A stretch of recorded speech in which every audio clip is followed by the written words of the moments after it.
જય અંબે ફ્રેન્ડ્સ. હવે આજે આપણે આગળ નવા પારિભાષિક શબ્દો શીખીશું અને આજે પારિભાષિક શબ્દોનો છેલ્લો લેક્ચર હશે. હા, કોઈ રહી જતા હશે તો હું આગળ ચોક્કસથી શીખવાડીશ. બરાબર છે, મેક્સિમમ મેં કવરઅપ કરી દીધા છે. રાઈટ.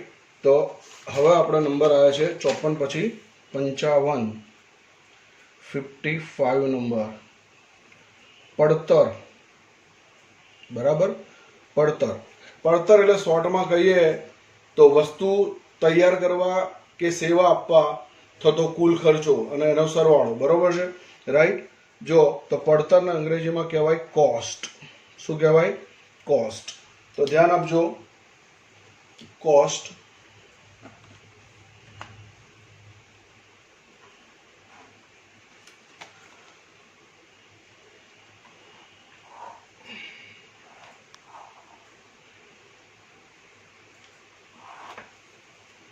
તો જો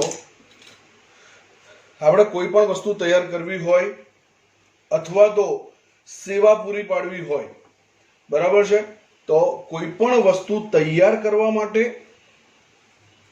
બરાબર, કોઈ પણ વસ્તુ આપણે કારખાનામાં કોઈ પણ વસ્તુ તૈયાર કરવી હોય પછી જ વેચીએ ને આપણે તો, બરાબર છે. તો કોઈ પણ વસ્તુ તૈયાર કરવા માટે, બરાબર, કોઈ પણ વસ્તુ તૈયાર કરવા માટે, બરાબર, અથવા સેવા પૂરી પાડવા માટે, કોઈ પણ વસ્તુ તૈયાર કરવા માટે અથવા સેવા પૂરી પાડવા માટે, અથવા વચ્ચે થોડું હાઇલાઇટ કરું છું, અથવા સેવા પૂરી પાડવા માટે,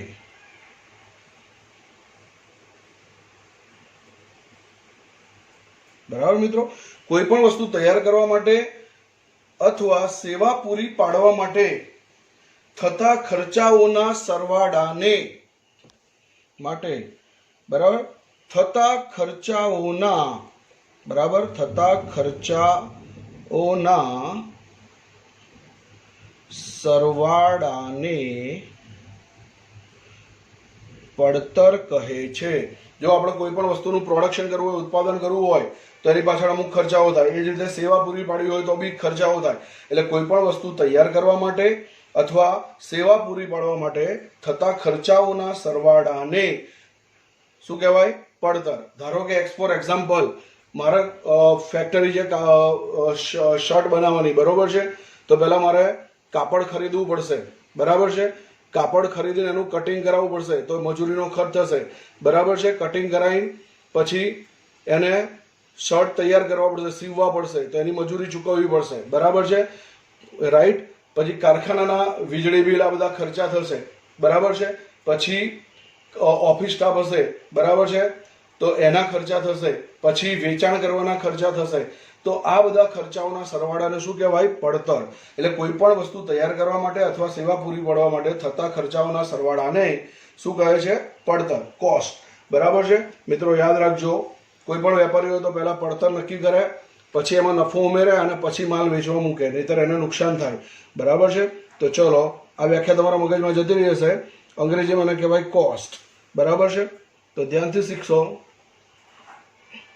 શીખશો તો સિમ્પલ છે કે ભાઈ કોઈ પણ વસ્તુ તૈયાર કરવી હોય તો માલ સામાન ખરીદવો પડે, મજૂરીના ખર્ચા થાય, કારખાનાના ખર્ચા થાય, કારખાના પછી ઓફિસ હોય તો ઓફિસને લગતા ખર્ચા થાય, એને વેચવાના ખર્ચા થાય. તો આ બધા ખર્ચાઓનો જે સરવાળો કરીએ એને કહેવાય કુલ પડતર. પડતર કહેવાય. ખ્યાલ આવ્યો કે નહીં? તો કોઈ પણ વસ્તુ તૈયાર કરવા માટે, કોઈ પણ વસ્તુ તૈયાર કરવા માટે, બરાબર, શું તૈયાર કરવા માટે? તો કે કોઈ પણ વસ્તુ તૈયાર કરવા માટે અથવા આપણે સર્વિસ ઇન્ડસ્ટ્રીમાં હોય તો એના બી ખર્ચા થતા હોય, બરાબર છે, રાઈટ. સર્વિસ ઇન્ડસ્ટ્રીમાં ધારો કે હોસ્પિટલ છે તો હોસ્પિટલના બી પોતાના ખર્ચા હોય, બરાબર છે. કોઈ હોટલ છે તો એના પણ પોતાના ખર્ચા હોય, ક્લાસીસ હોય તો એના પણ પોતાના ખર્ચા હોય, બરાબર છે. તો કોઈ પણ વસ્તુ તૈયાર કરવા માટે અથવા સેવા પૂરી પાડવા માટે, અથવા સેવા પૂરી પાડવા માટે થતા ખર્ચાઓના સરવાળાને, થતા ખર્ચાઓના સરવાળાને પડતર કહે છે. પડતર એટલે કોસ્ટ. પડતર કહે છે. બરાબર. કોઈ પણ વસ્તુ તૈયાર કરવા માટે અથવા સેવા પૂરી પાડવા માટે થતા ખર્ચાઓના સરવાળાને પડતર કહે છે. બરાબર. પડતરમાં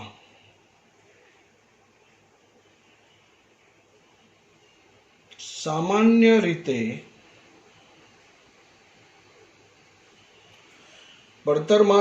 રીતે માલ સામાન, મજૂરી ખર્ચ,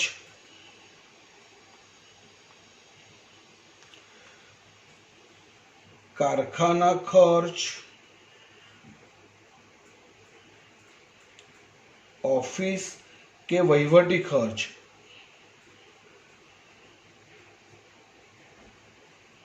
અને વેચાણ વિતરણ ખર્ચ.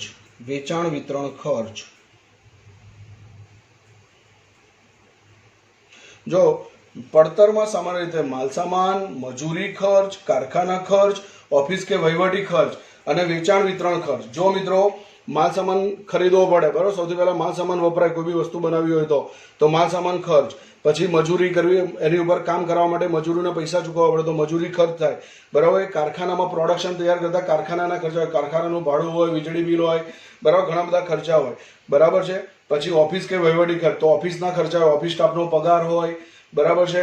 પછી ઓફિસનું લાઇટ બિલ હોય, ઓફિસનો વીમા પ્રીમિયમ હોય, ઓફિસનું ભાડું હોય. બરાબર. એ રીતે વેચાણ વિતરણના ખર્ચા હોય, તો વેચાણ વિતરણ કરવા માટે સેલ્સમેન રાખ્યો હોય તો એનો પગાર હોય, જાહેરાતના ખર્ચા વગેરે ખર્ચા હોય. એ બધાનો સમાવેશ શેમાં થાય છે? પડતરમાં થાય છે. તો પડતરમાં સામાન્ય રીતે માલસામાન ખર્ચ, મજૂરી ખર્ચ, કારખાના ખર્ચ, ઓફિસ કે વહીવટી ખર્ચ અને વેચાણ વિતરણ ખર્ચ વગેરેનો સમાવેશ થાય છે. બરાબર. વગેરેનો સમાવેશ થાય છે. જો મિત્રો કોઈ પણ વેપારી હોય કે કોઈ પણ ઉત્પાદક હોય તો એ પહેલા પોતાની પડતર નક્કી કરે અને પછી એમાં કેટલા ટકા નફો લેવો છે એ નક્કી કરે, એ ઉમેરીને પછી માલ વેચવા માટે મૂકે. બરાબર. તો જ એને નફો થાય, નહીંતર લોસ થવાની સંભાવના વધી જાય. ખ્યાલ આવે કે નહીં? તો કોઈ પણ વસ્તુ તૈયાર કરવા માટે અથવા સેવા પૂરી પાડવા માટે થતા ખર્ચાઓના સરવાળાને પડતર કહે છે. ચલો 3 વાર બોલીશું મારી જોડે. કોઈ પણ વસ્તુ તૈયાર કરવા માટે અથવા સેવા પૂરી પાડવા માટે થતા ખર્ચાઓના સરવાળાને પડતર કહે છે. ચલો વન સેકન્ડ. કોઈ પણ વસ્તુ તૈયાર કરવા માટે અથવા સેવા પૂરી પાડવા માટે થતા ખર્ચાઓના સરવાળાને પડતર કહે છે. હવે પડતરમાં કોનો હતો કે ભાઈ માલસામાન ખર્ચ, મજૂરી ખર્ચ, કારખાના ખર્ચ, ઓફિસ કે વહીવટી ખર્ચ, ઓફિસ ખર્ચનું બીજું નામ વહીવટી ખર્ચ, ઓફિસ કે વહીવટી ખર્ચ અને વેચાણ વિતરણ ખર્ચ વગેરેનો સમાવેશ થાય છે. આટલું ખબર પડી ગઈ હશે મિત્રો. તો માલસામાન ખર્ચ, મજૂરી ખર્ચ, કારખાના ખર્ચ, ઓફિસ કે વહીવટી ખર્ચ અને વેચાણ વિતરણ ખર્ચ વગેરે ખર્ચાનો સમાવેશ પડતરમાં કરવામાં આવે છે. ચલો આટલું ખબર પડી ગઈ હશે મિત્રો. ચલો તો આગળ જઈએ. 55 પછી 56 નંબર 56. ચલો પડતર ખબર પડી ગઈ હશે. હવે આપણે નફો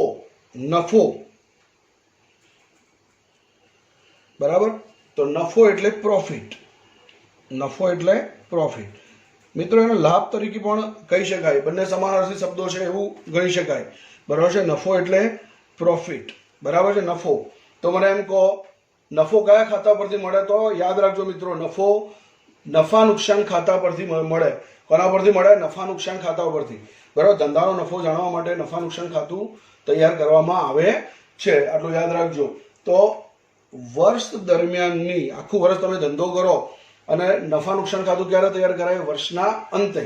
તો વર્ષ દરમિયાનની મહેસૂલી આવકોમાંથી, બરાબર, મહેસૂલી આવક એટલે મહેસૂલી ઉપજ. બરાબર. તો વર્ષ દરમિયાનની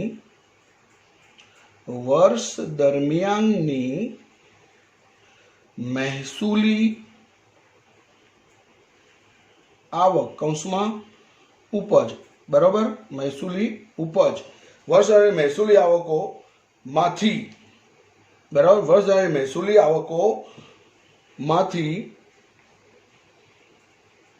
જો મિત્રો વર્ષ મહેસૂલી આવકોમાંથી શું બાદ કરવાનું?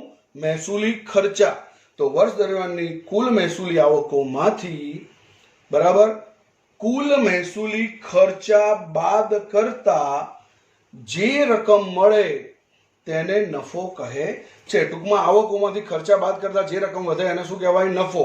બરાબર છે. તો વર્ષ દરમિયાનની મહેસૂલી આવકો એટલે નિયમિત સ્વરૂપે મળતી આવકો, ખબર છે ને?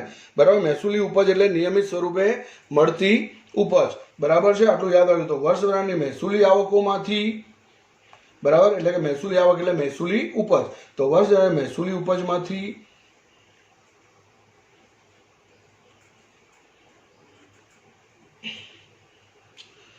વર્ષ દરમિયાન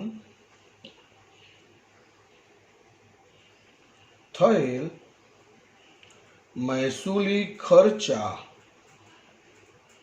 બરાબર, રોજબરોજના ખર્ચા એટલે મહેસૂલી ખર્ચા અને નિયમિત સ્વરૂપે ચૂકવાતા હોય. તો વર્ષ દરમિયાન મહેસૂલી આવકોમાંથી વર્ષ દરમિયાન થયેલ મહેસૂલી ખર્ચા બાદ કરતા જે રકમ મળે તેને નફો કહે છે. જો મિત્રો આવકો વધુ હોય અને ખર્ચા ઓછા હોય તો નફો થાય. સિમ્પલ વસ્તુ એ. આવકો વધુ હોવી જોઈએ અને ખર્ચા કેવા હોવા જોઈએ? ઓછા. અને મહેસૂલી આવક અને મહેસૂલી ઉપજ પણ કહે છે. મેં આગળ લખાવ્યું. તો વર્ષ દરમિયાનની મહેસૂલી આવકોમાંથી વર્ષ દરમિયાનના મહેસૂલી ખર્ચા બાદ કરતા જે રકમ મળે તેને નફો કહે છે. તેને નફો કહે છે. અને આવકો વધુ હોય અને ખર્ચા ઓછા હોય તો જ નફો થાય. એટલે મહેસૂલી આવકોમાંથી મહેસૂલી ખર્ચા બાદ કરવાના અને જે રકમ મળે એને શું કહેવાય? નફો. યાદ રાખજો. ટૂંકમાં આવકો માઇનસ ખર્ચા એટલે નફો. બરાબર છે. તો ચાલો આટલું ખબર પડી ગઈ હશે. બરાબર. તો જો આના પરથી જ આપણે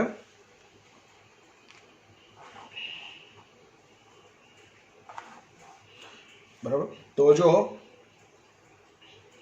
વ્યાખ્યા કે ભાઈ વર્ષ દરમિયાનની આખા વર્ષની મહેસૂલી આવકોમાંથી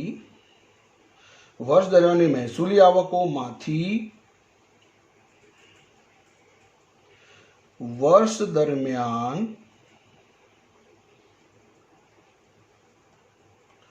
થયેલ મહેસૂલી ખર્ચા, બરાબર, વર્ષ દરમિયાન જે મહેસૂલી આવકો હોય એમાંથી વર્ષ દરમિયાન થયેલ મહેસૂલી ખર્ચા બાદ કરતા જે રકમ મળે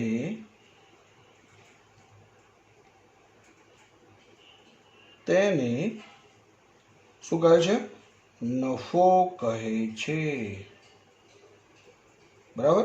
જો મિત્રો વર્ષ દરમિયાનની મહેસૂલી આવકોમાંથી મહેસૂલી ખર્ચા બાદ કરતા જે રકમ મળે તેને નફો કહે છે. બરાબર. યાદ રાખજો મિત્રો. તો હવે એનું એક સૂત્ર બનાવી દઈએ આપણે કે ભાઈ મહેસૂલી આવકો એટલે કે ઉપજો, બરાબર, મહેસૂલી ઉપજો માઇનસ મહેસૂલી ખર્ચા, એટલે કે મહેસૂલી આવકોમાંથી મહેસૂલી ખર્ચા બાદ કરતા જે રકમ મળે એને શું કહેવાય? નફો. શું કહેવાય?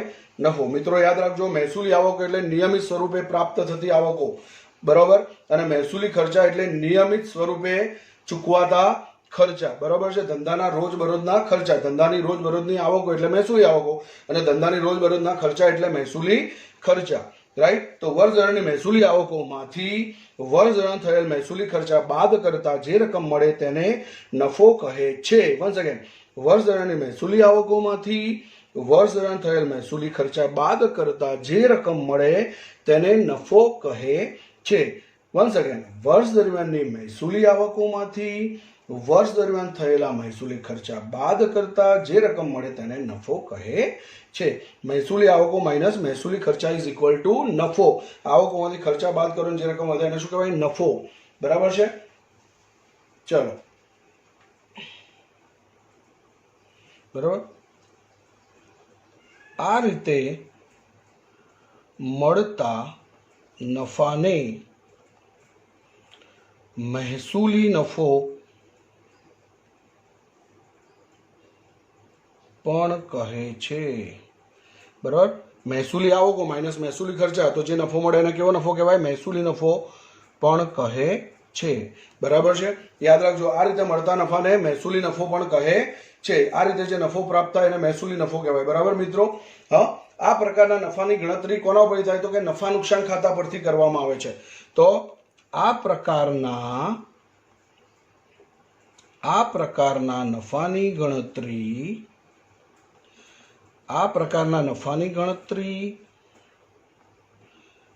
નફા નુકસાન ખાતા,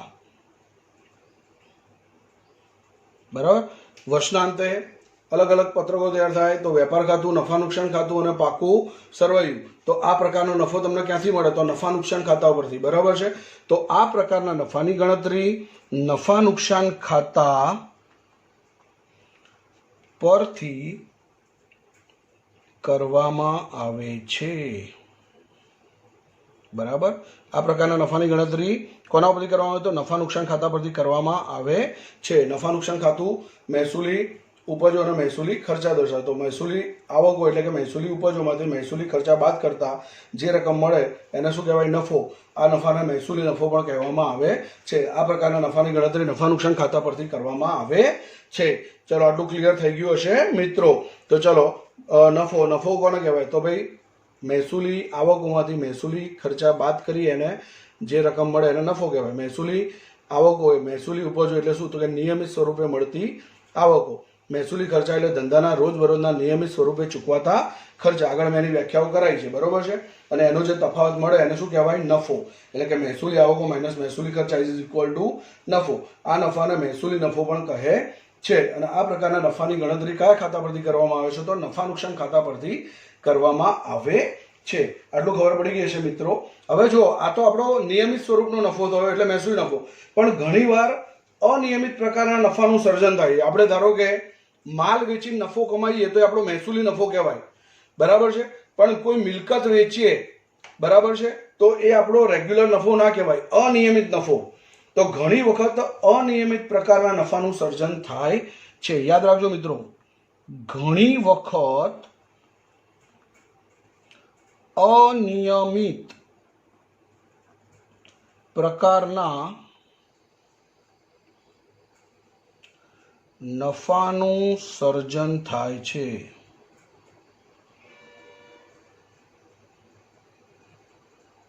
બરાબર. ઘણી વખત શું થાય? અનિયમિત પ્રકારના નફાનું. આપણે મિલકત વેચી કોઈ, બરાબર, અને એની પડતર કિંમત કરતા વધુ રકમ મળી. ધારો કે આપણે એક એસી ખરીદ્યું હતું 5 વર્ષ પહેલા 20,000માં, અને આજે એને વેચ્યું મને 25,000 મળ્યા. બરાબર છે. તો જે વધારાના 5,000 મળ્યા એ નફો કહેવાય. બરાબર છે. પણ એ મારા માલ વેચીને કમાયેલો નફો નથી. હું માલ વેચીને કમાવું નફો, તો એ મારો નિયમિત નફો છે. બરાબર. મારું કામ છે માલ વેચવાનું. કાપડનો વેપાર હોય તો કાપડ વેચવાનો, અનાજનો વેપાર હોય તો અનાજ વેચવાનો, અને એ વેચીને જે નફો કમાવું એ મહેસૂલી નફો છે. પણ કોઈ મિલકત વેચીને જો મને નફો થાય તો એ મારો મૂડી નફો છે. કેવો નફો છે? મૂડી નફો. તો ઘણી વખત અનિયમિત પ્રકારના નફાનું સર્જન થાય છે. બરાબર. જેને મૂડી નફા તરીકે ઓળખવામાં આવે છે. જેને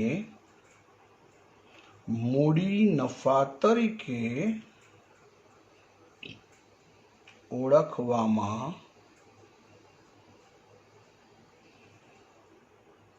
આવે છે. દાખલા તરીકે મિલકત વેચતા, કોઈ મિલકત વેચતા થયેલ નફો. આપણે મિલકત વેચવાનું કામ દરરોજ ના કરતા હોય. દરરોજ આપણે આપણા ધંધાની મિલકતો ના વેચતા હોય. હા, આપણું કામ છે દરરોજ માલ વેચવાનું. અને માલ એટલે અનાજના વેપારી માટે અનાજ, અનાજના વેપારી માટે અનાજ, કાપડના વેપારી માટે કાપડ, સ્ટેશનરીના વેપારી માટે સ્ટેશનરી. તો એ વેચીને જે તમે નફો કમાવો, બરાબર છે, એ તમારો મહેસૂલી નફો બને. પણ કોઈ મિલકત વેચીને નફો થાય તો એ તમારો કેવો નફો છે? મૂડી નફો. એટલે મેં લખ્યું, ઘણી વખત અનિયમિત પ્રકારના નફાનું સર્જન થાય છે, જે રેગ્યુલર ધોરણે મળતો ન હોય, નિયમિત સ્વરૂપે મળતો ન હોય. તો એને કેવો નફો કહે છે? જે મૂડી નફો. બરોબર. એટલે એને મૂડી નફા તરીકે ઓળખવામાં આવે છે. દાખલા તરીકે મિલકત વેચતા થયેલ નફો. આપણે કોઈ મિલકત વેચી અને એના વેચતા આપણને નફો થયો. બરાબર છે. ધારો કે આપણે એક સોનું ખરીદ્યું હતું ધંધામાં રોકાણ કરવાના હેતુથી. બરાબર છે. તો સોનું ખરીદ્યું હતું 30,000 ભાવે અને વેચ્યું 50,000 ભાવે, તો જે 20,000 રૂપિયા નફો થયો એ આપણને નિયમિત સ્વરૂપે મળવાનો નથી. આપણું કામ સોનું વેચવાનું નથી. આપણે તો કાપડના વેપારી, આપણે કાપડ વેચીને નફો કમાઈએ. તો કાપડ વેચીને જે નફો કમાઈએ આપણો મહેસૂલી નફો. પણ જે સોનું વેચતા જે 20,000 રૂપિયા નફો થયો એ આપણો રેગ્યુલર નફો નથી, નિયમિત સ્વરૂપનો નફો નથી, કોક જ વાર મળશે. બરાબર છે? તો આપણા માટે કયો નફો છે? મૂડી નફો. કયો નફો છે મિત્રો? મૂડી નફો. તો મિલકત વેચતા થયેલો નફો એ આપણો કેવો નફો છે? મૂડી નફો. ચલો આટલું ખબર પડી. માલ વેચીને જે નફો કમાવો એ મહેસૂલી નફો, અને મિલકત વેચીને જે નફો કમાવો એ તમારો મૂડી નફો, શોર્ટમાં કહીએ તો. બરાબર છે? આટલું યાદ રાખજો. બરાબર છે? તો ધ્યાન આપજો કે ભાઈ વર્ષ પહેલાં તો નફો એટલે શું? તો સિમ્પલ વસ્તુ છે કે ભાઈ આવકો વધુ અને ખર્ચા ઓછા હોય. બરાબર? અને નિયમિત સ્વરૂપનો નફો એટલે મહેસૂલી નફો. તો નિયમિત આવકો કોને કહેવાય? તો મહેસૂલી આવકો. નિયમિત ખર્ચા એટલે મહેસૂલી ખર્ચા. તો વર્ષ દરમિયાનની મહેસૂલી આવકોમાંથી વર્ષ દરમિયાન થયેલા મહેસૂલી ખર્ચા બાદ કરતા જે રકમ મળે તેને નફો કહે છે. બરાબર? આટલું યાદ રાખજો મિત્રો. તો વર્ષ દરમિયાનની મહેસૂલી આવકમાંથી વર્ષ દરમિયાન થયેલ મહેસૂલી ખર્ચા બાદ કરતા જે રકમ મળે તેને નફો કહે છે. બરાબર છે? એનું સૂત્ર મેં બનાવ્યું કે ભાઈ મહેસૂલી આવક એટલે કે ઉપજો માઇનસ મહેસૂલી ખર્ચા. બરાબર? મહેસૂલી આવકોને મહેસૂલી ઉપજો તરીકે પણ ઓળખવામાં આવે છે. તો મહેસૂલી આવકો ઇઝ ઇક્વલ ટુ ઉપજો માઇનસ મહેસૂલી ખર્ચા બરાબર નફો. અને આ રીતે મળતા નફાને કેવો નફો કહેવાય? મહેસૂલી નફો. કેવો નફો કહેવાય? મહેસૂલી આવકોમાંથી મહેસૂલી ખર્ચા બાદ કરી જે નફો મળે એને મહેસૂલી નફો કહેવાય. બરાબર છે? અને આ પ્રકારના નફાની ગણતરી કયા ખાતા ઉપરથી કરવામાં આવે છે? તો નફા નુકસાન ખાતા ઉપરથી. આટલું યાદ રાખજો મિત્રો. બરાબર છે? એક તો આ સૂત્ર યાદ રાખજો. બરાબર છે? ચલો એની ઉપર હાઇલાઇટ કરી દઉં છું.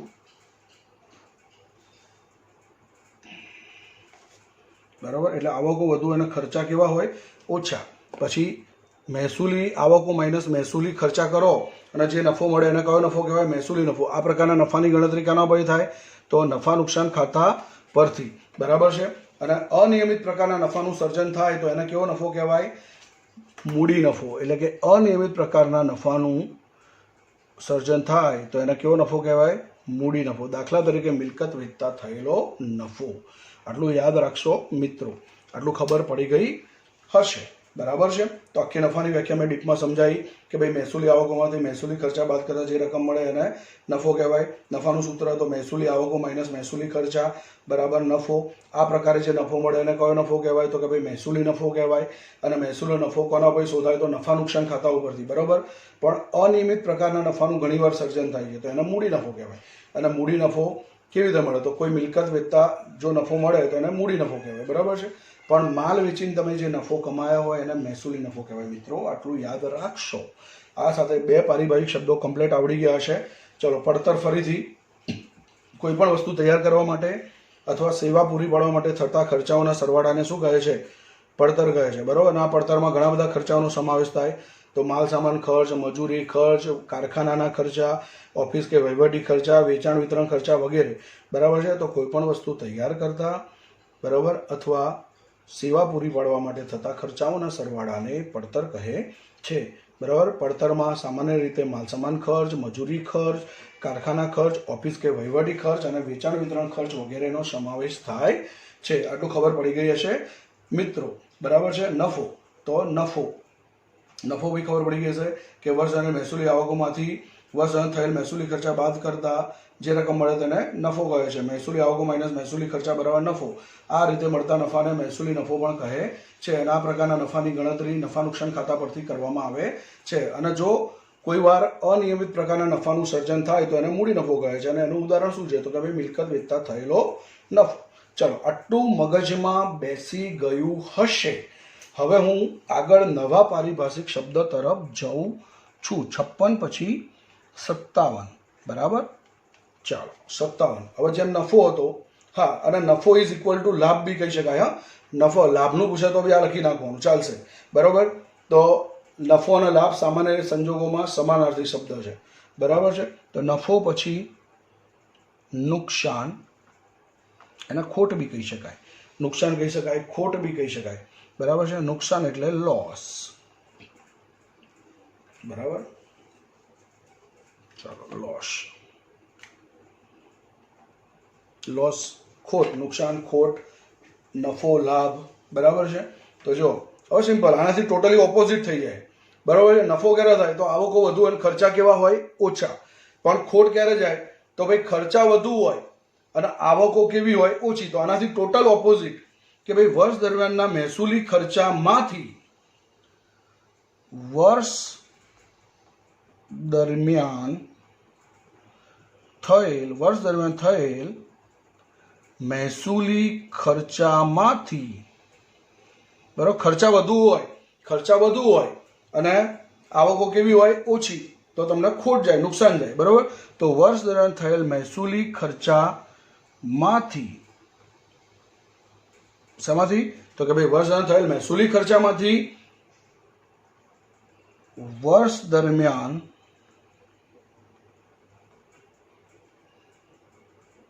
મળેલ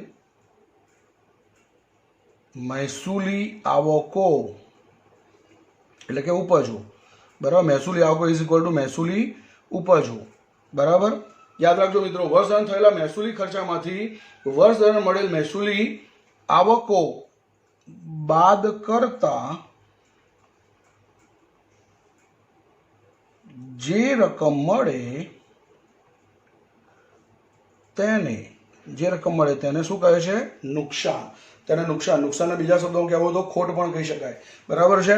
ટૂંકમાં ખર્ચા વધી ગયા અને આવકો કેવી થઈ ઓછી. અને મહેસૂલી ખર્ચા એટલે રોજબરોજના નિયમિત સ્વરૂપે ચૂકવાતા ખર્ચા. મહેસૂલી આવકો એટલે, બરાબર, નિયમિત સ્વરૂપે મળતી આવકો, બરાબર છે. યાદ રાખજો મિત્રો, તો મહેસૂલી ખર્ચામાંથી મહેસૂલી આવકો બાદ કરતા જે રકમ મળે એને શું કહેવાય ખોટ, બરાબર. ખર્ચા વધી ગયા અને આવકો કેવી હોય ઓછી થઈ ગઈ, ઘટી ગઈ, બરાબર છે. તો અહીંયા ધ્યાન આપશો.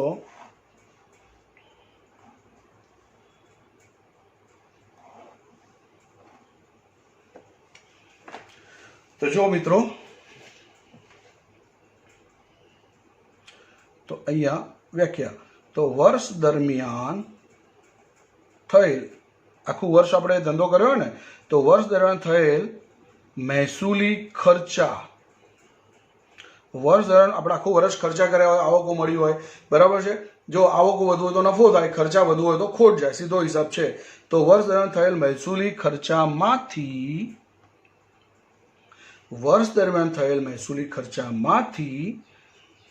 વર્ષ દરમિયાન મળેલ મહેસૂલી આવકો એટલે કે મહેસૂલી ઉપજો, મહેસૂલી આવકો કૌંસમાં શું લખીશ ઉપજો, મહેસૂલી ઉપજો બાદ કરતા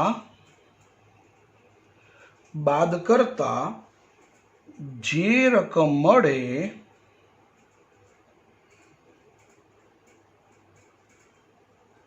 તેને શું કહે છે નુકસાન કહે છે. નુકસાનને બીજા શબ્દોમાં કહે તો ખોટ બી કહી શકાય. નુકસાન કહે છે, નુકસાન, ખોટ, વોટેવર, બરાબર. ચલો, તો વર્ષ દરમિયાન થયેલ મહેસૂલી ખર્ચામાંથી વર્ષ દરમિયાન મળેલ મહેસૂલી આવકો બાદ કરતા જે રકમ મળે તેને નુકસાન કહે છે. વન્સ અગેન, વર્ષ દરમિયાન થયેલ મહેસૂલી ખર્ચામાંથી વર્ષ દરમિયાન મળેલ મહેસૂલી આવકો બાદ કરતા જે રકમ મળે તેને નુકસાન કહે છે. ફરીથી વન્સ અગેન, વર્ષ દરમિયાન થયેલ મહેસૂલી ખર્ચામાંથી વર્ષ દરમિયાન મળેલ મહેસૂલી આવકો બાદ કરતા જે રકમ મળે તેને નુકસાન કહે છે. હવે નુકસાનનું સૂત્ર લખી નાખીએ, આનાથી ઓપોઝિટ. અહીંયા આવકો વધુ હતી અને ખર્ચા ઓછા હતા, અહીંયા ખર્ચા વધુ છે અને આવકો કેવી છે ઓછી. તો અહીંયા મહેસૂલી ખર્ચા માઇનસ મહેસૂલી આવકો, મહેસૂલી આવકો એટલે મહેસૂલી ઉપજો, મહેસૂલી આવકો એટલે કે ઉપજો, બરાબર, ઇઝ ઇક્વલ ટુ નુકસાન અથવા ખોટ. નુકસાન બી કહી શકાય, ખોટ બી કહી શકાય. તો મહેસૂલી ખર્ચામાંથી મહેસૂલી આવકો બાદ કરે એટલે શું થાય નુકસાન, બરાબર છે, રાઈટ. આટલું ખબર પડી ગઈ હશે મિત્રો. મહેસૂલી ખર્ચા એટલે ધંધાના રોજબરોજના નિયમિત સ્વરૂપે ચૂકવાતા ખર્ચા અને મહેસૂલી આવકો એટલે ધંધાની રોજબરોજની નિયમિત સ્વરૂપે મળતી આવકો, ઉપજો. આટલું ખબર પડી ગઈ હશે મિત્રો. તો ખર્ચા વધુ હોય અને આવકો ઓછી હોય તો શું થાય નુકસાન. આવકો વધુ હોય અને ખર્ચા ઓછા હોય તો શું થાય નફો. ચલો આટલું ક્લિયર ખબર પડી ગઈ હશે મિત્રો, મગજમાં ઉતરી ગયું હશે. હવે આગળ આના ઉપરથી જ લખવાનું છે. ચલો તો આને હું બોક્સ તૈયાર કરી દઉં, સૂત્ર બનાવી દઉં એટલે બોક્સ બની જાય. ચલો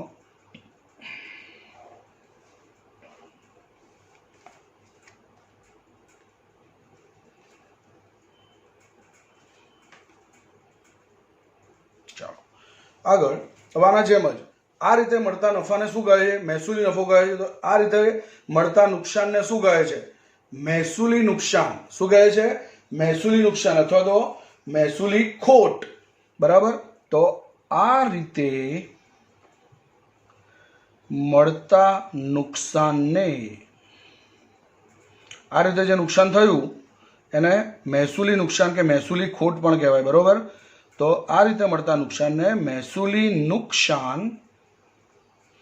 અથવા મહેસૂલી ખોટ, તો આ રીતે મળતા નુકસાનને મહેસૂલી નુકસાન પણ કહે છે.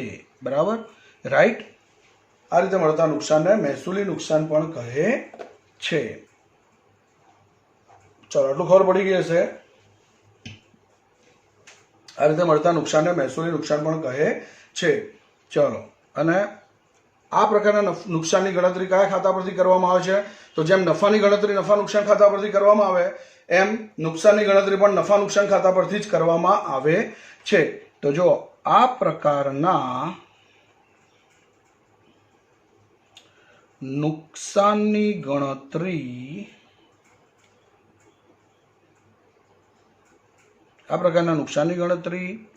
નફા નુકસાન ખાતા પરથી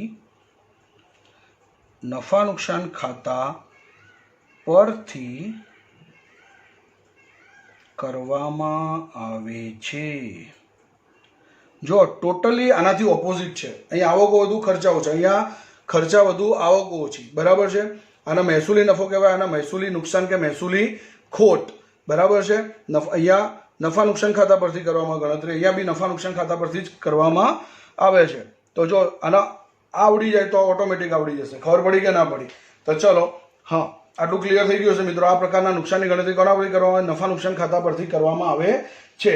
અને વ્યવહારમાં નુકસાન બરાબર ખોટ શબ્દ પ્રચલિત છે. બરાબર. વ્યવહારમાં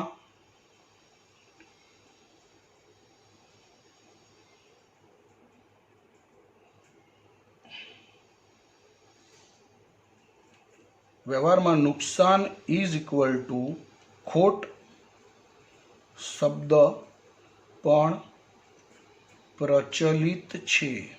નુકસાનને ખોટ તરીકે પણ વર્ણવી શકાય. તો વ્યવહારમાં નુકસાન બરાબર ખોટ શબ્દ પણ પ્રચલિત છે. નુકસાન કહો, ખોટ કહો. બરાબર છે. ચલો આટલું ખબર પડી ગઈ હશે મિત્રો. તો ચલો આપણે વ્યાખ્યા 3 વાર વર્ષ દરમિયાન થયેલ મહેસૂલી ખર્ચામાંથી વર્ષ દરમિયાન મળેલ મહેસૂલી આવકો બાદ કરતા જે રકમ મળે તેને નુકસાન કહે છે. ફરીથી, વર્ષ દરમિયાન થયેલ મહેસૂલી ખર્ચામાંથી વર્ષ દરમિયાન મળેલ મહેસૂલી આવકો બાદ કરતા જે રકમ મળે તેને નુકસાન કહે છે. ફરીથી એકવાર, વર્ષ દરમિયાન થયેલ મહેસૂલી ખર્ચામાંથી વર્ષ દરમિયાન મળેલ મહેસૂલી આવકો બાદ કરતા જે રકમ મળે, બરાબર, તેને શું કહે છે? નુકસાન કહે છે. હવે મહેસૂલી ખર્ચા માઇનસ મહેસૂલી આવકો ઉપજો ઇઝ ઇક્વલ ટુ નુકસાન. બરાબર. આ રીતે મળતા નુકસાનને મહેસૂલી નુકસાન કહેવાય. બરાબર છે. અને આ પ્રકારના નુકસાનની ગણતરી કયા ખાતા પરથી કરવામાં આવે છે? તો નફા નુકસાન ખાતા પરથી કરવામાં આવે છે. વ્યવહારમાં નુકસાન ઇઝ ઇક્વલ ટુ ખોટ શબ્દ પણ પ્રચલિત છે. નુકસાનને ખોટ તરીકે પણ ઓળખવામાં આવે છે. બરાબર. અહીં મહેસૂલી નુકસાનની જગ્યાએ મહેસૂલી ખોટ પણ કહી શકાય. બરાબર છે. યાદ રાખજો, નુકસાન ઇઝ ઇક્વલ ટુ ખોટ. આટલું ખબર પડી ગઈ હશે મિત્રો. બરાબર છે. હા, હવે આગળ જો મિત્રો, હવે આગળ 58 નંબર બનાવ. બરાબર, એટલે કે ઇવેન્ટ. બરાબર. ચલો, તો હવે આને સમજવા માટે બહુ શાંતિ જવું પડશે. તો આને સમજવા હું બોક્સ નહીં બનાવું વ્યાખ્યાનું પહેલાં. આને સમજવા માટે મારે ટેકનિકથી જવું પડશે. તો જો પહેલાં તો તમારે બનાવ એટલે શું એ સમજવું હોય તો એના માટે પહેલાં વ્યવહારનો પોઈન્ટ ક્લિયર કરવો પડે. તો કે ધંધાકીય વ્યવહાર એટલે શું? ધંધાનું કૃત્ય. ધંધાકીય વ્યવહાર જે છે એ ધંધાનું કૃત્ય, ધંધા દ્વારા કરવામાં આવેલું કૃત્ય. બરાબર. પહેલાં તો વ્યવહાર તો શું કહેવાય? તો કે ભાઈ ધંધાકીય વ્યવહાર એટલે ધંધાનું કૃત્ય. બરાબર. ધંધાકીય વ્યવહાર એટલે શું? તો કે ભાઈ ધંધાનું કૃત્ય. બરાબર. હવે હું તમને સમજાવું કે આપણે 20,000નો માલ ખરીદ્યો, બરાબર, 1,000 મજૂરીના ચૂકવ્યા અને એ બધો જ માલ આપણે 25,000માં વેચી દીધો. બરાબર છે. તો જો અહીંયા દાખલા તરીકે ₹20,000નો માલ રોકડેથી ખરીદ્યો, બરાબર, તથા ₹1,000 મજૂરીના ચૂકવ્યા. બરાબર. રાઈટ. 20,000નો માલ રોકડેથી ખરીદ્યો અને 1,000 મજૂરીના ચૂકવ્યા. આપણે દુકાન લઈને બેઠા માલ ખરીદીએ, ખર્ચા ચૂકવ્યો. બરાબર. હવે આ જે માલ ખરીદ્યો તો મને પડ્યો કેટલામાં? તો કે ભાઈ 21,000માં. 20,000 રૂપિયા માલની કિંમત અને 1,000 રૂપિયા મજૂરીના થયા. તો 21,000નો માલ મેં 4,000 રૂપિયા નફો ચડાવી શું કર્યો? વેચી દીધો. શું કર્યો? વેચ્યો. તો ₹20,000નો માલ રોકડેથી ખરીદ્યો તથા ₹1,000 મજૂરીના ચૂકવ્યા. આ માલ કરણને ₹25,000માં રોકડેથી વેચ્યો. બરાબર. જો મિત્રો 20,000 રૂપિયાનો માલ રોકડેથી ખરીદ્યા, બરાબર છે, 1,000 રૂપિયા મજૂરી થઈ, એટલે મને કુલ ખર્ચો થયો 21,000 રૂપિયાનો. અને આ જે 21,000 રૂપિયાનો માલ હતો, બરાબર, માલની પડતર થઈ 21,000 રૂપિયા. આ જે 21,000 રૂપિયાનો માલ હતો એ મેં કરણના 25,000માં રોકડેથી વેચી દીધો. તો આ વ્યવહારમાંથી મને 4,000 રૂપિયાનો ફાયદો થયો, નફો થયો. બરાબર છે. તો જે નફો થયો ને એ બનાવ કહેવાય. બરાબર છે. રાઈટ. એ હું તમને સમજાવું છું. તો હવે ધ્યાન આપજો. તો માલની ખરીદી, બરાબર, માલની ખરીદી, મજૂરીની ચૂકવણી,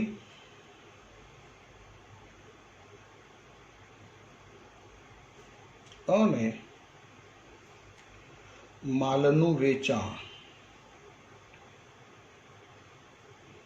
બરાબર. એ કૃત્ય છે. બરાબર. એ કૃત્ય છે. શું છે? ધંધા દ્વારા કરવામાં આવેલું કૃત્ય. બરાબર છે. કે એક માલ ખરીદ્યો એ કૃત્ય છે, મજૂરી ચૂકવી એ પણ કૃત્ય છે, માલનું વેચાણ કર્યું એ પણ કૃત્ય છે. બરાબર. ધંધા દ્વારા કરવામાં આવેલું કૃત્ય એટલે ધંધાકીય વ્યવહાર એટલે ધંધાનું કૃત્ય. યાદ રાખજો મિત્રો, ધંધાકીય વ્યવહાર એટલે ધંધાનું કૃત્ય.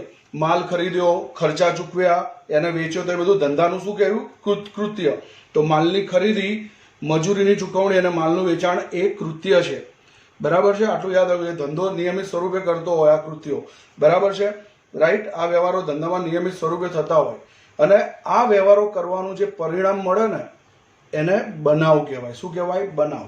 તો જો હવે આટલું તો તમને ખબર પડી જ ગઈ હશે. હવે અહીંયા ધ્યાન આપશો. બનાવ. તો બનાવ એટલે શું? તો હવે આપણો બનાવ ચાલુ થાય છે. તો બનાવ એટલે વ્યવહારમાંથી આપણે આ બધા વ્યવહાર કર્યા, આ બધા કૃત્યો કર્યા, માલ ખરીદ્યો, મજૂરી ચૂકવી, વેચાણ કર્યું, આ બધા વ્યવહાર કર્યા, કૃત્યો કર્યા. બરાબર. વ્યવહાર એટલે કૃત્ય. આ બધા કૃત્યો કર્યા અને એમાંથી જે પરિણામ મળ્યું એટલે કે જે નફો મળ્યો, બરાબર, એને શું કહેવાય? બનાવ. તો બનાવ એટલે વ્યવહારમાંથી ઉદ્ભવેલ પરિણામ. બરાબર. બનાવ એટલે શું? તો કે ભાઈ વ્યવહારમાંથી ઉદ્ભવેલ પરિણામ. બનાવ એટલે જો ધંધાકીય વ્યવહાર એટલે ધંધાનું કૃત્ય અને બનાવ એટલે શું? તો બનાવ એટલે વ્યવહારમાંથી ઉદ્ભવેલ પરિણામ. તો પરિણામ શું મળ્યું? તો તમે 20,000નો માલ ખરીદ્યો, 1000 મજૂરીના ચૂક્યા, તો તમને માલ પડ્યો 21,000માં અને તમે વેચ્યો કેટલામાં? તો કે ભાઈ 25,000, તો નફો કેટલો થયો?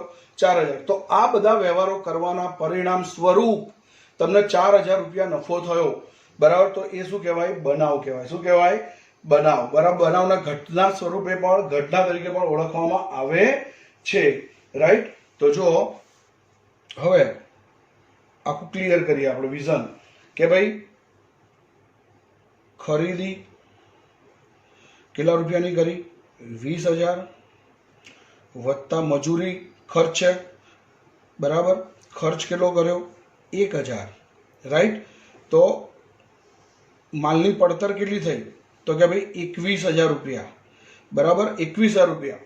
20,000નો માલ ખરીદ્યો, 1000 મજૂરી થયો, તો મને માલ પડ્યો કેટલામાં? કુલ 21,000માં. હવે આ માલ મેં વેચ્યો કેટલામાં?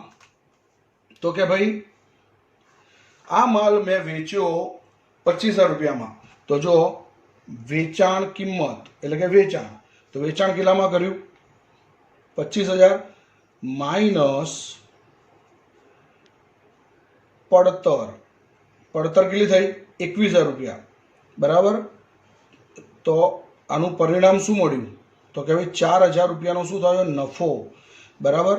4,000 રૂપિયાનો શું થયો? નફો. તો આ બનાવ કહેવાય. શું કહેવાય? બનાવ. બનાવને ઘટના તરીકે પણ ઓળખવામાં આવે છે, બરાબર.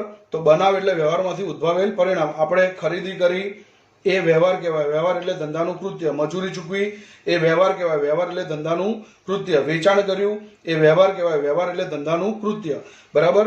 આ બધા ધંધાના કૃત્ય છે, બરોબર છે, બરાબર. અને આ કૃત્ય કરવાથી જે પરિણામ મળે એટલે કે જે નફો કે નુકસાન મળે એને શું કહેવાય? બનાવ.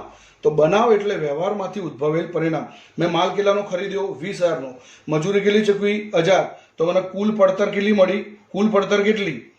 બરાબર. તો કે ભાઈ 21,000 રૂપિયાની પડતર થઈ. આ માલની પડતર કેટલી થઈ? 21,000 રૂપિયા. અને વેચ્યો કેટલામાં? 25,000. તો વેચાણ કિંમત 25,000 રૂપિયા, એમાંથી પડતર માઇનસ કરી તો નફો કેટલો મળ્યો? 4,000 રૂપિયા. તો જે 4,000 રૂપિયા નફો મળ્યો પરિણામ સ્વરૂપ, વ્યવહાર કરવાના પરિણામ સ્વરૂપ જે નફો મળ્યો એને શું કહેવાય? બનાવ. બનાવને ઘટના પણ કહેવામાં આવે છે. તો રાઈટ. તો રૂપિયા 4,000 નફો મળ્યો અથવા નફો થયો એ આ વ્યવહારોનું પરિણામ છે. આ બધા વ્યવહારો કરે એના પરિણામ સ્વરૂપ 4,000 રૂપિયા નફો થયો. તો રૂપિયા 4,000 નફો થયો એ આ વ્યવહારોનું શું છે? પરિણામ છે, બરાબર છે. તેથી તે ઘટના છે, બરાબર. તેથી તે ઘટના છે, બરાબર. એટલે કે બનાવ છે. બનાવને ઘટના તરીકે પણ ઓળખવામાં આવે છે, બરાબર. તો રૂપિયા 4,000 નફો થયો એ આ વ્યવહારનું શું છે? પરિણામ, બરાબર, રાઈટ. આટલું ખબર પડી ગઈ છે. તેથી તે બનાવ, કૌંસમાં લખું છું ઘટના. બનાવને ઘટના તરીકે પણ ઓળખવામાં આવે છે. તેથી તે બનાવ એટલે કે ઘટના છે, બરાબર. આટલું ખબર પડી ગઈ છે મિત્રો. તો જો બનાવની વ્યાખ્યા માટે તમારે 2 પોઈન્ટ યાદ રાખવાના. બનાવ એટલે વ્યવહારમાંથી ઉદ્ભવેલ પરિણામ, બરાબર. વ્યવહારમાંથી ઉદ્ભવેલ પરિણામ એટલે કે નફો કે ખોટ, બરાબર. તો ચલો પહેલા તો ધંધાકીય વ્યવહાર. ધંધાનું શું છે? કૃત્ય. ધંધામાં બહુ બધા વ્યવહારો થતા હોય, તો એ ધંધાનું કૃત્ય. માલ ખરીદ્યો, માલ વેચ્યો, બરાબર છે, ખર્ચા ચૂકવ્યા, તો એ બધા ધંધાના શું છે? કૃત્યો. અને આ બધા કૃત્યો કરવાથી એટલે કે આ બધા વ્યવહાર કરવાથી એમાંથી જે પરિણામ મળે એને શું કહેવાય? બનાવ. બનાવને ઘટના તરીકે પણ ઓળખવામાં આવે છે. બનાવને ઘટના તરીકે પણ એ બી લખી દઉં. બનાવને ઘટના તરીકે પણ ઓળખવામાં આવે છે.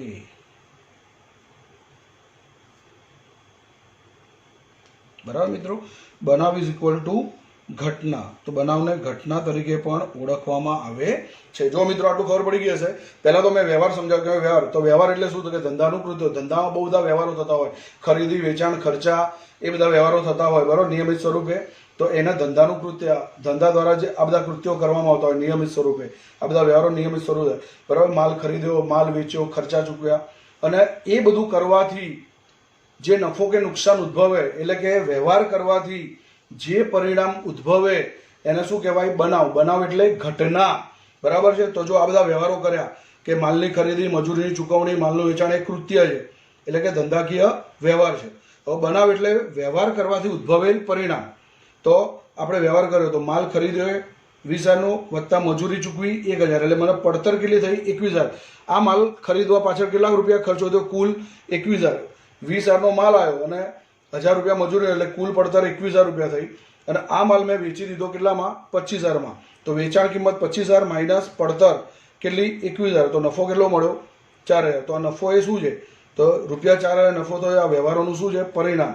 બરાબર. તેથી તે શું છે? બનાવ છે, ઘટના છે. બરાબર છે. તો યાદ રાખજો મિત્રો, બનાવ કે ઘટના એટલે વ્યવહારમાંથી ઉદ્ભવેલ પરિણામ. બનાવ એટલે વ્યવહારમાંથી ઉદ્ભવેલ પરિણામ, એને ઘટના તરીકે પણ ઓળખવામાં આવે છે. તો આટલું ક્લિયર થઈ ગયું હશે મિત્રો. બરાબર છે. તો આટલું યાદ રાખજો કે ધંધાકીય વ્યવહાર એ ધંધાનું કૃત્ય છે, જ્યારે બનાવ એ ધંધાકીય વ્યવહારમાંથી ઉદ્ભવેલ પરિણામ છે. પરિણામ એટલે નફો કે નુકસાન. બરાબર. આટલું ક્લિયર થઈ ગયું હશે મિત્રો. મોસ્ટ ટાઈમ બી છે. આ મોસ્ટ ટાઈમ બી છે, પૂછાય છે ઘણી બધી વાર.